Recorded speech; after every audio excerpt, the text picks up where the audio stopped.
છે અત્યારે એમ જોવાનું. સિંગ તો લઈ ચા લઈ હે ચા લીલી ચાના 10 રૂપિયા. રોજ કે રીંગણા લઈ ખા રીંગણા રૂપિયા આપો ને.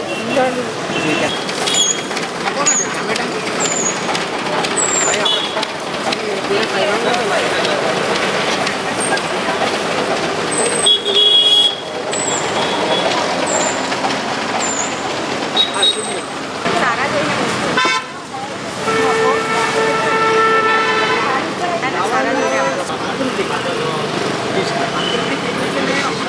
ફ્લાવર આપું ફ્લાવર કાઢું નહીં આ કાઢું નહીં કાઢું.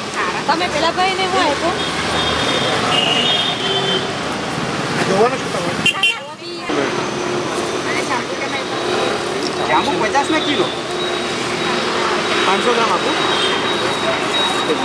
ને રીંગણા કેમ આપ્યો 40 30 ના કરી હા 30 ના કરી રાઉન્ડ 25 ના 500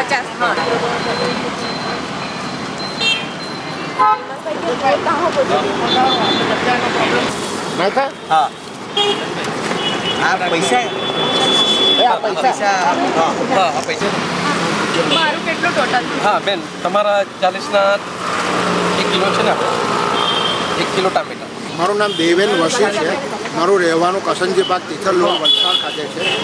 આજે પ્રાકૃતિક હાટ બજારમાં આવવાનું થયું અને તપાસ કરતાં ખબર પડી કે આપણા ખેડૂતોને સરકાર ખૂબ પ્રોત્સાહન આપી રહી છે. નિરોગી જીવન જીવવા માટે, રોગમુક્ત જીવન જીવવા માટે સરકાર ખૂબ જ જાગૃત છે અને પ્રત્યેક ગામડા સુધી પહોંચવાનો પ્રયત્ન કરી રહી છે. તેના ભાગરૂપે આપણા વલસાડ તિથલ રોડ ઉપર એક શોપનું આયોજન કરવામાં આવ્યું છે. આ શોપમાં પ્રાકૃતિક ધન ધાન્યો ખેતીના શાકભાજીઓ મળે છે. તે લઈને માણસ નિરોગી જીવન જીવે અને તંદુરસ્ત જીવન જીવે અને દીર્ઘાયુષ્ય જીવી શકે એ માટે સરકારને હું ખૂબ ખૂબ ધન્યવાદ પાઠવું છું. સરકાર આ બાબતમાં ખૂબ જ ઝડપથી આગળ વધી રહી છે અને ગામડે ગામડે પ્રાકૃતિક બજારો ખોલી રહી છે. આ પ્રાકૃતિક બજારમાં સૌ કોઈને આવવા માટે હું રિક્વેસ્ટ કરું છું, વિનંતી કરું છું અને પોતાનું અને પોતાના કુટુંબનું જીવન સુખી સમૃદ્ધ રહે તે માટે હું આશા રાખું છું. મારું નામ નિતેશ જીવુભાઈ પટેલ છે. ગામ બિનવાડા, તાલુકો જિલ્લો વલસાડ. હું એક પ્રાકૃતિક ખેતી કરું છું અને અહીંયા વલસાડમાં રવિ, સોમ અને ગુરુ 3 દિવસ આવીને અહીંયા પ્રાકૃતિક જે ઉત્પાદન જે થાય છે એનું વેચાણ કરું છું. મુખ્યત્વે વેંગણ, ટામેટા, કોબી, ફ્લાવર, ચીકુ, બોર અને જે અથાણા જેવું બનાવીએ છીએ તે અહીં લાવીને અમે મૂકીએ છીએ અને એનું વેચાણ થાય છે. 3 દિવસમાં સારો એવો રિસ્પોન્સ મળે છે. અઠવાડિયામાં રોજ સવારે 8 થી 10:30 વાગ્યા સુધી અમે બેસીએ છીએ.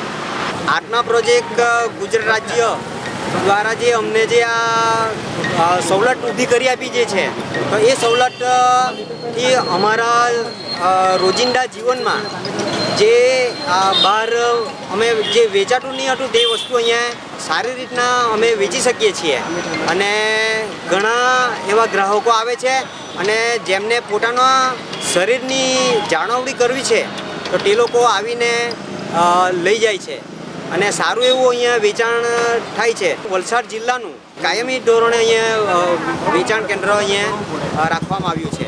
અમારી આવક અહીંયા કોઈ વખત 800 થાય છે, કોઈ વખત 1200, 1400 સુધી પહોંચે છે.